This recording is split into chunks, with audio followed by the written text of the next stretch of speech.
Assalamualaikum warahmatullahi wabarakatuh.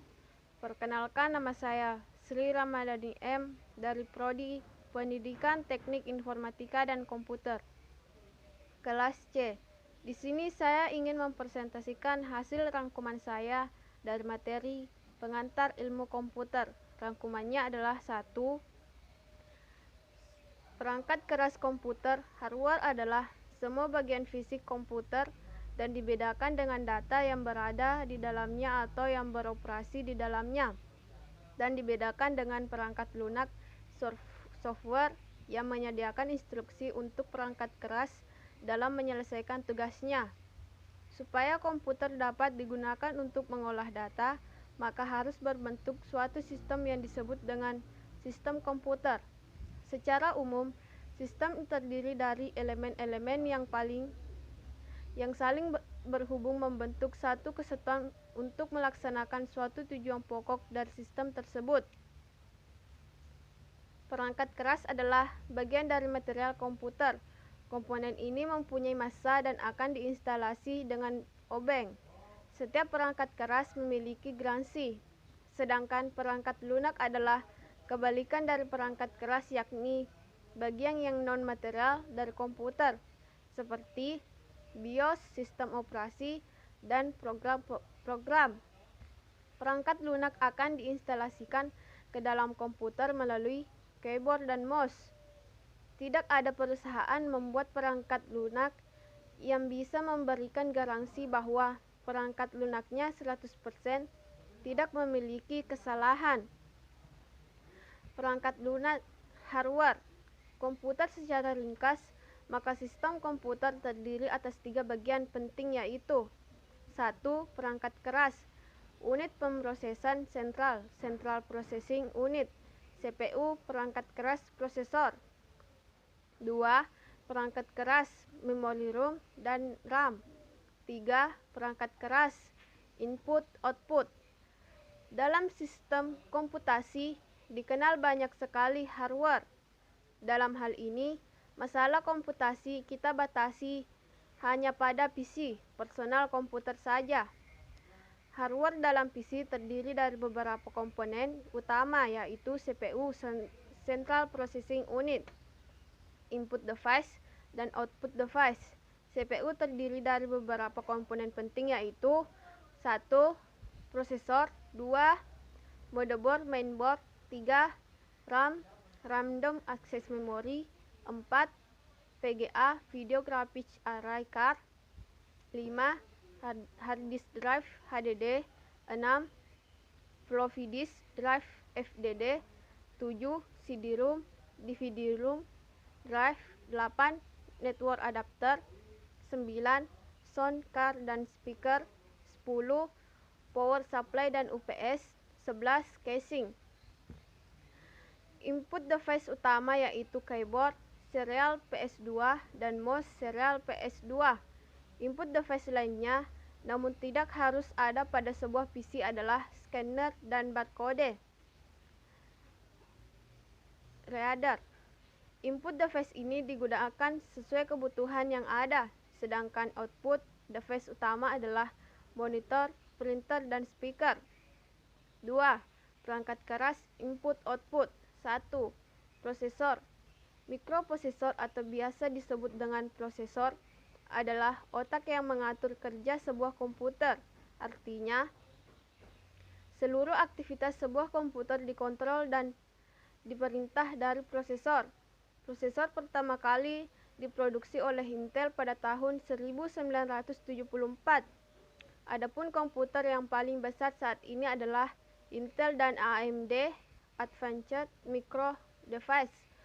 Prosesor dikenal dengan jenis dan kecepatan getar clock speed-nya.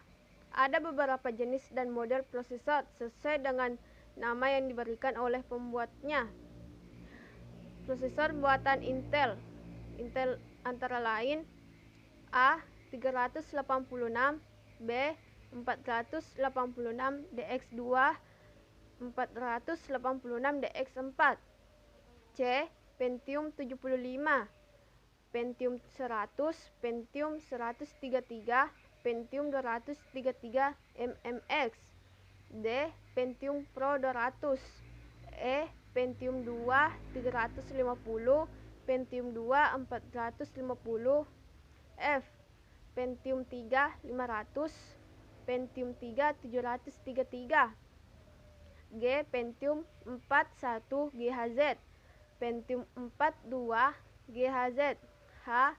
Celeron 1.3 GHz, Celeron 1.6 GHz, I, dan sebagainya. Sedangkan buatan AMD antara lain A. AMD K5 200, B.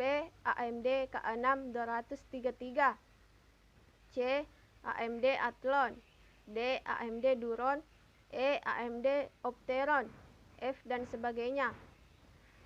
Prosesor sebagai otak dan bagian utama komputer sebuah CPU, singkatan dari Central Processing Unit, menunjuk ke bagian dari perangkat keras komputer yang memahami dan melaksanakan instruksi dan data yang terdapat dalam perangkat lunak. Istilah yang lebih umum prosesor kadangkala digunakan untuk menunjuk ke CPU. Mikroprosesor adalah CPU yang diproduksi dalam sirkuit terpadu, seringkali dalam sebuah paket chip tunggal. Sejak pertengahan 1970-an, mikroprosesor chip tunggal ini telah menjadi umum dan penting dalam implementasi CPU. 2. Motherboard. Motherboard atau biasa disingkat MB adalah sebuah papan sirkuit elektronik yang mempunyai slot-slot untuk komponen lain, sehingga komponen-komponen tersebut saling terhubung dan saling bekerja sama dengan baik. Motherboard dibedakan atas bentuk dan layout sirkuitnya yang bisa disebut dengan form factor. Dari bentuknya, motherboard biasa dibedakan menjadi dua, yaitu model desktop monitor diletakkan di atas CPU dan model tower monitor diletakkan di samping CPU.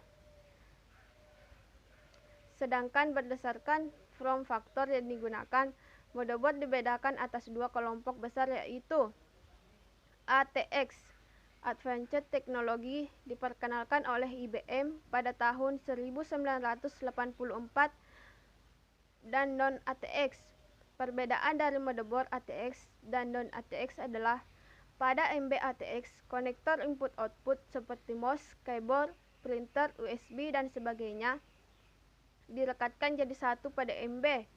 Sedangkan pada MB non-ATX, konektor input-outputnya merupakan model terpisah yang dipasangkan pada slot-slot yang tersedia di MB.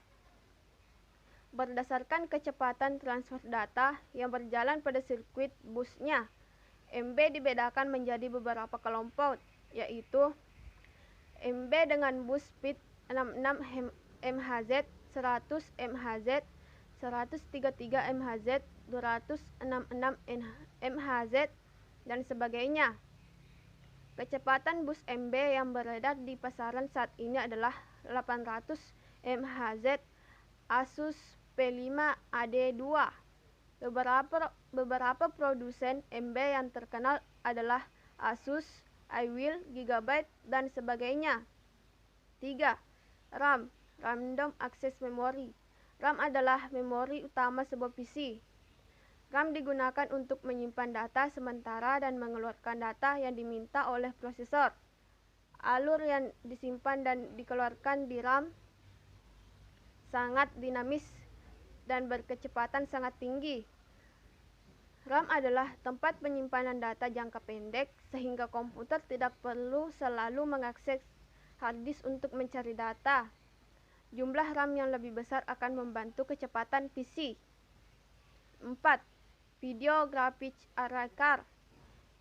VGA card adalah alat yang berfungsi untuk mengirimkan data-data visual, gambar ke monitor sehingga dapat dilihat oleh pengguna. Sebenarnya komponen ini memiliki nama asli graphics adapter, namun karena berkembang standar baku yang dikembangkan oleh IBM, yaitu standar VGA, maka komponen ini lebih dikenal dengan VGA card.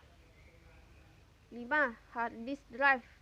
Hard disk merupakan komponen vital dalam sebuah PC karena pada komponen inilah semua data-data dan aplikasi yang ada di PC disimpan.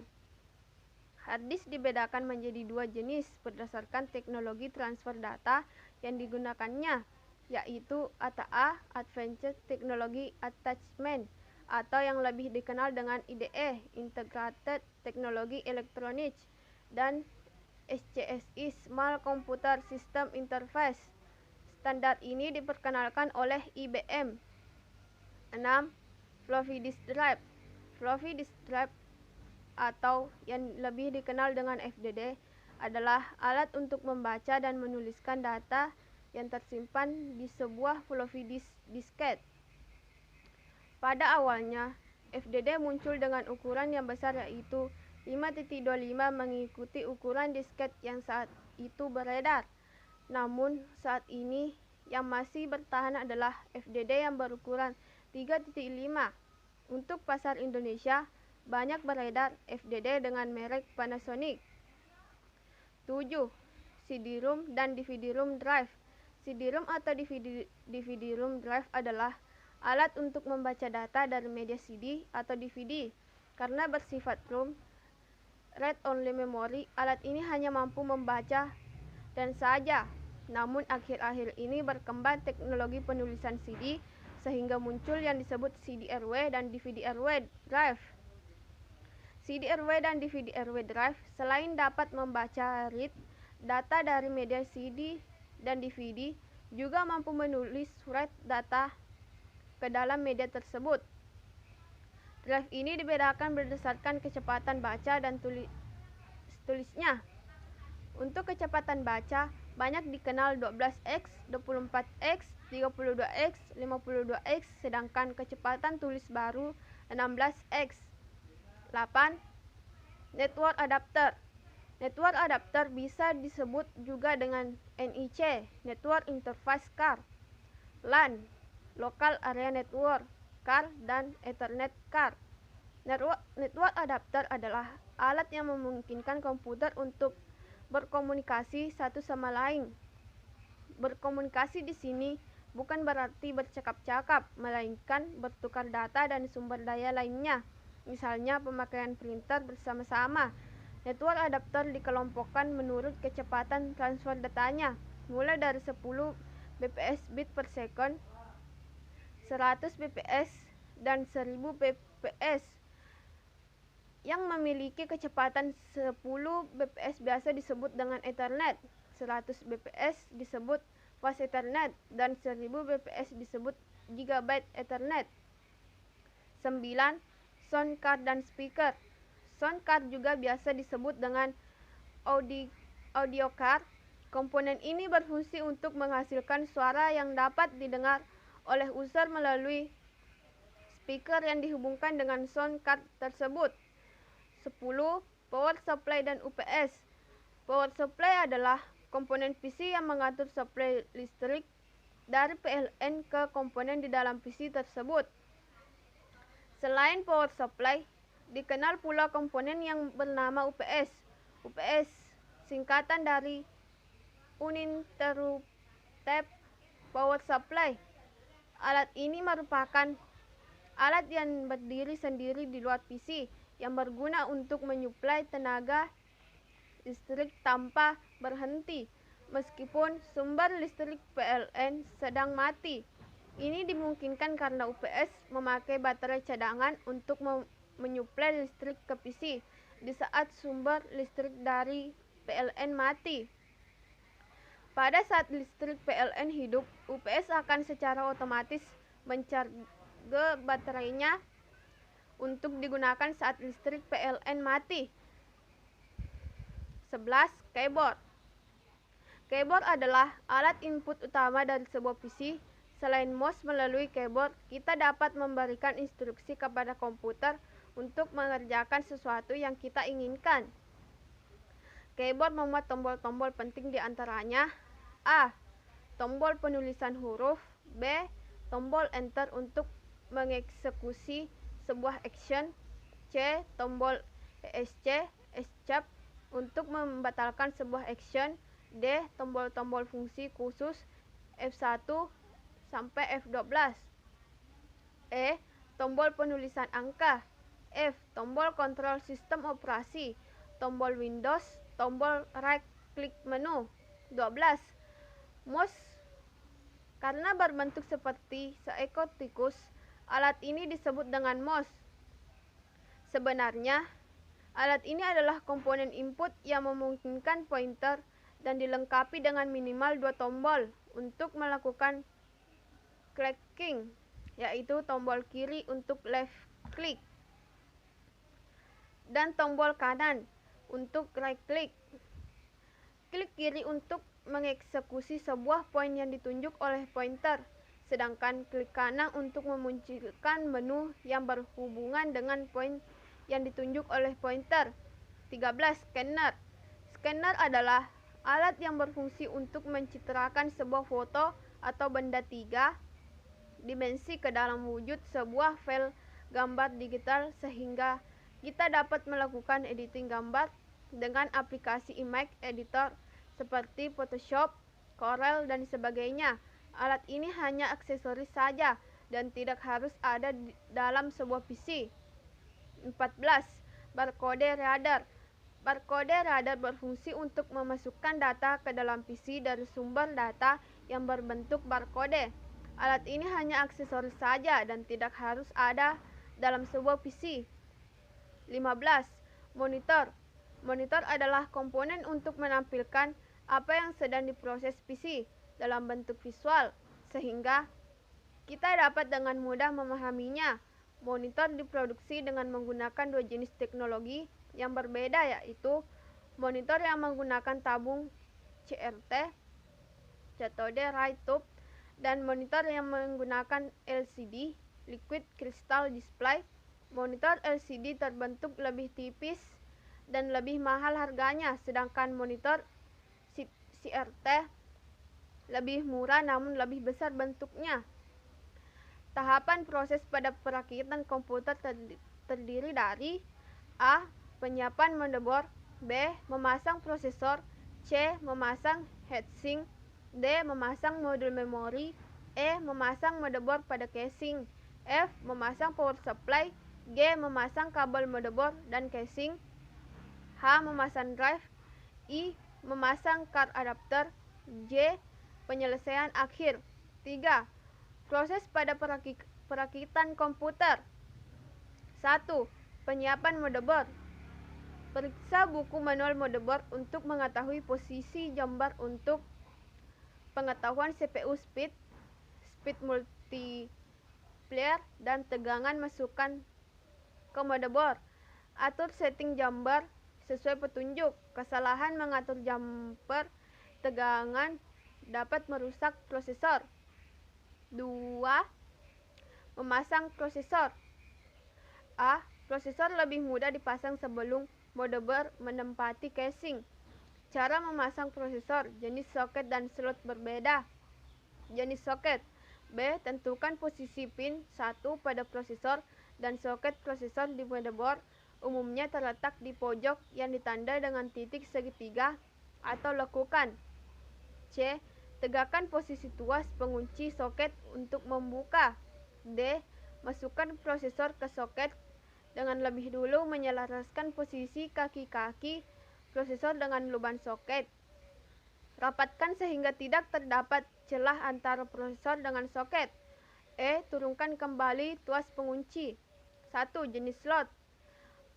A. Pasang penyangga bracket pada 2 ujung slot di motherboard sehingga posisi lubang pasak bertemu dengan lubang motherboard. B.